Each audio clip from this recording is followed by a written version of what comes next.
സകല വംശങ്ങളിൽ നിന്നും ഭാഗ്യങ്ങൾക്കായി യോഗ്യതയുള്ളവളും വിശുദ്ധിയുള്ളവളും മഹത്വമുള്ളവളും അനുഗ്രഹിക്കപ്പെട്ടവളും നിത്യന്യയും ഭാഗ്യവതിയുമായ ദൈവമാതാവായ വിശുദ്ധ മറിയാമിനെ ഞങ്ങൾ ഓർക്കുന്നു.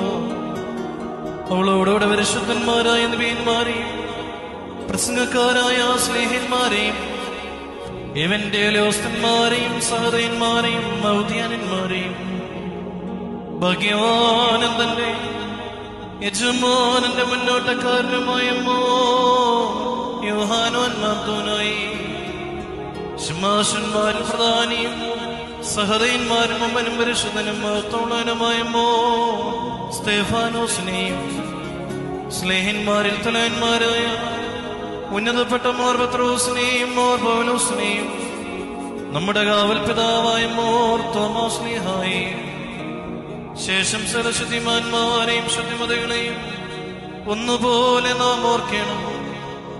അവരുടെ പ്രാർത്ഥന നമുക്ക് കോട്ടയായിരിക്കട്ടെ. കർത്താവിനോട് നാം